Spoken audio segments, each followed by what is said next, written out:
Hello and welcome back to the channel Held Dominance. Anthony here. Please remember to like and subscribe and also click that notification bell if you enjoy what you're seeing and if you want to see more. Coming up in this episode, round 21 of the NRL season 2022 comes to a close with 2 games on Sunday. Plus, Ricky Stuart has words about Penrith man doesn't miss the target. Sunday in the NRL usually means the close out of a round of fixtures, and this is no exception as round 21 comes to an end with 2 games played on Sunday. The second game of the day will see the West Tigers versus Newcastle Knights, and we'll come to that a little bit later on, but the first game is in Canterbury as the North Queensland Cowboys travel to the Bulldogs for the opening Sunday game. The Cowboys have closed within 3 wins of the Panthers at the top of the table and will look to continue their momentum when they tackle the in-form Bulldogs at Bundaberg.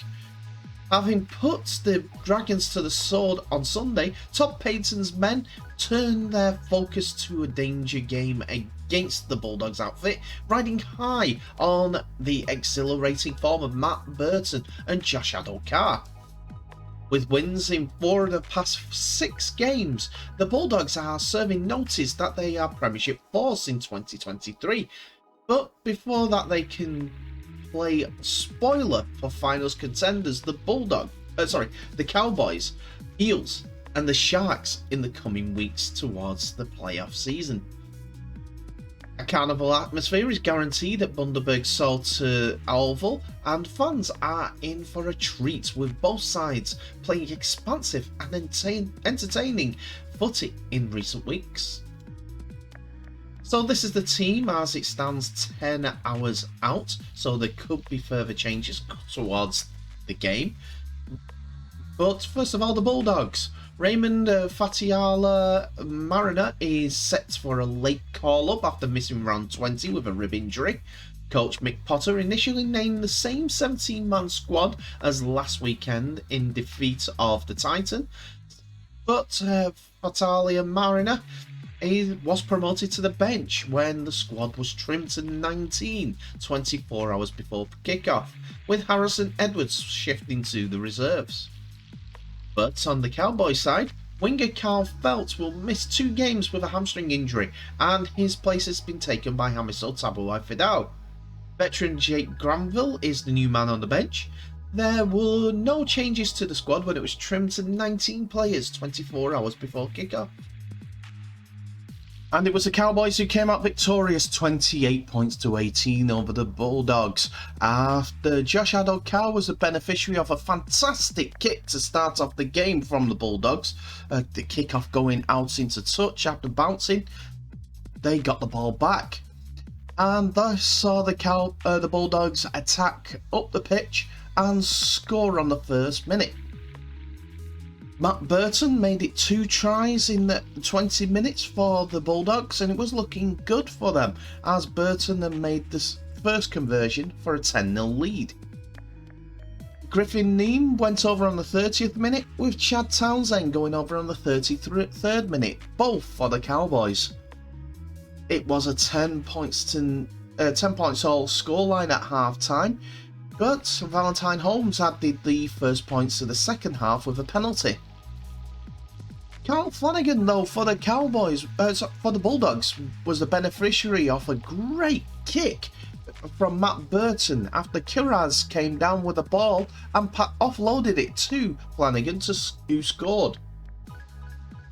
This seemed to wake up the Cowboys as they were next to go in and were the next to complete the scoring, as first Luciano Leilua used his momentum to roll over and put the ball down. Then Scott Drinkwater used his pace and elusiveness to score 2 tries on the 68th and the 75th minute. With Valentine Holmes only kicking 4 from 6, it was 28 points to 14, but it could have been a lot better for the Cowboys.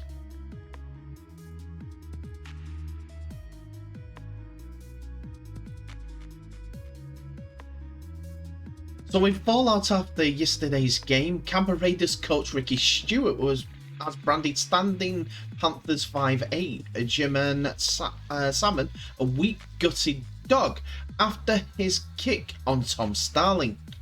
Despite their pledge to ambush the reigning premiers, the Raiders never got close, with Salmon scoring one of the Panthers' 4 tries in a 26-6 win. Following the side's loss, which could see them miss the finals with it, Stuart was asked about a number of incidents in the match, including a bump which saw Joseph Tarpenny injured, but he took aim at Salmon, who was placed on report for the kick. Stuart said about the alleged offence seen here that first of all, the James Fisher-Harris and Joe Tarpenny tackles are accidents, and in this collision game I understand that. But he went on to say, where Salmon kicked Tommy Starling, it ain't on. I haven't had a history with this kid, referring to Salmon. I know that kid very well. He was a weak-gutted dog as a kid, and he hasn't changed now. He's a weak-gutted dog person now. Following this interview and also this press conference, which Stuart made his incredible outburst, Nine reporter for NRL purposes, Danny Wilder, spoke to Raiders coach on the phone and asked whether he wanted to apologise or retract the statement, which he replied as a firm no. One of the people commenting on this was Phil Gould, who described Stuart's broadside as extraordinary and said, I've never heard a coach say anything like that at a press conference. Gould said Stuart's son had played in the same rugby league side as Salmon during the Panthers' junior days, but was unsure what exactly prompted such a reaction from the veteran coach. Take 2. Bill Gould described Stuart's broadside as extraordinary and said in a statement that he had never heard a coach say anything like that at a press conference. Gould also said Stuart's son had played in the same rugby league side as Salmon during the Panthers junior days, but was not sure exactly what prompted such a reaction from the veteran coach. When Ricky said he's known the kid for a while, he has, Gould said on Nine's NRL coverage. Certainly Ricky on reflection says he's not apologising and he stands by what he said. It's rather an extraordinary situation because I've never heard a coach say anything like that at a press conference. I can't imagine anything that would make me say something like that at a press conference. Ricky's going to have a very good reason, and I don't know how he substantiates it. I think Jamin Salmon would have action against him for remarks like that. I know his team have been knocked out tonight, and that's probably the end of their finals charge, but he's too experienced a campaigner to react so emotionally in an environment like that where he has been so many times throughout his career. It's not like he's a rookie.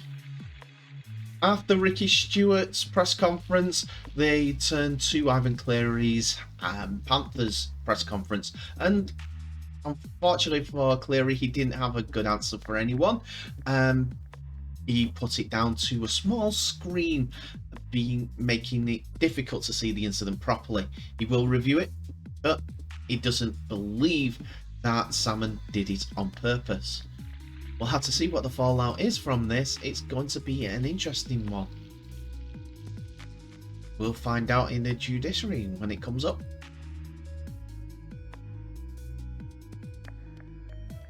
And the final game to close out the round 21 sees the West Tigers face the Newcastle Knights. And fresh off their morale boosting upset win over Brisbane, the Tigers look to make it back-to-back wins for just the second time this season as they welcome the Knights to Campbelltown.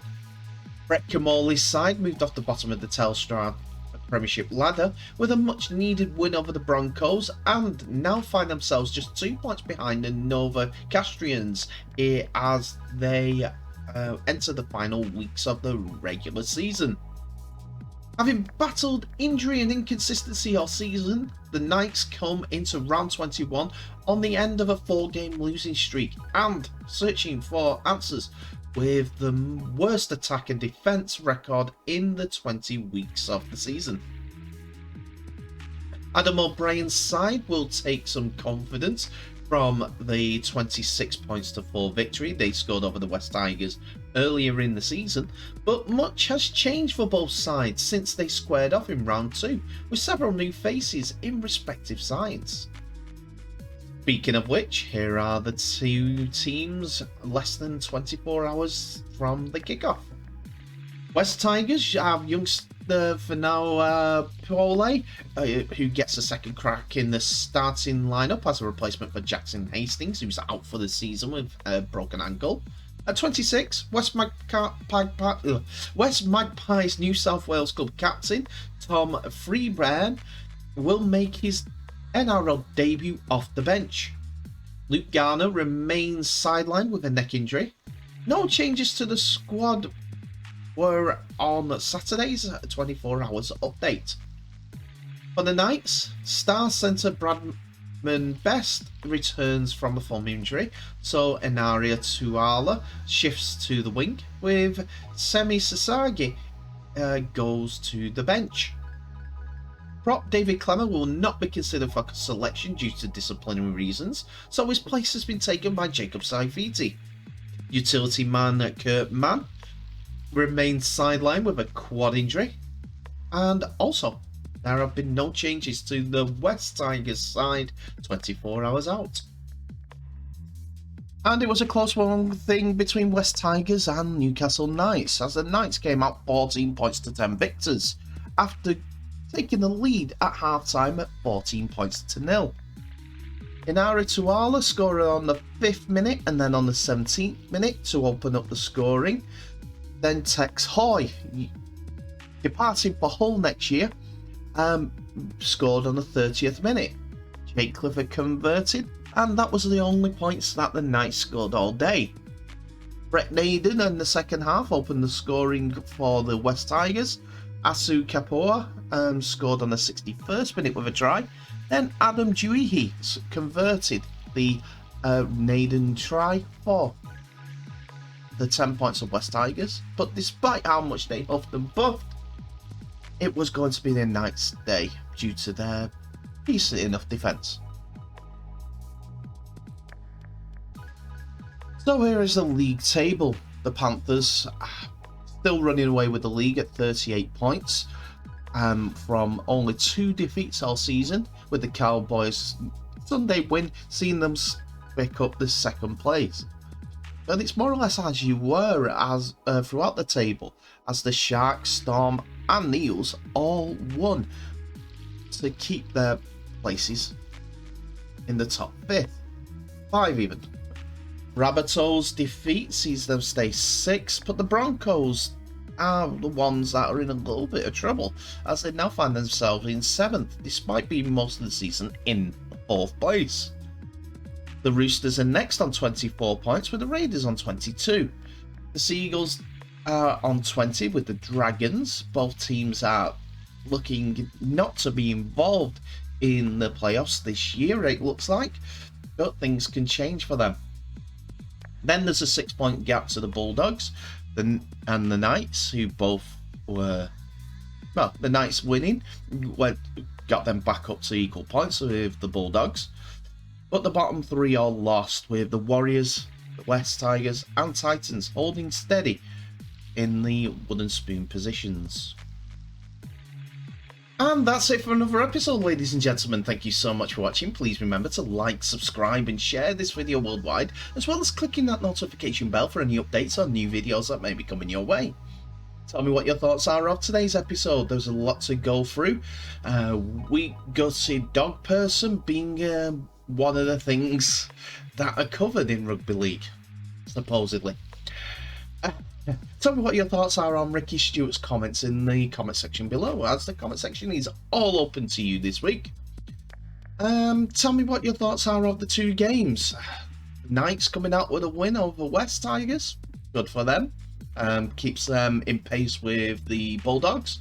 But we have the Cowboys going strength to strength with their victory as well over the Bulldogs.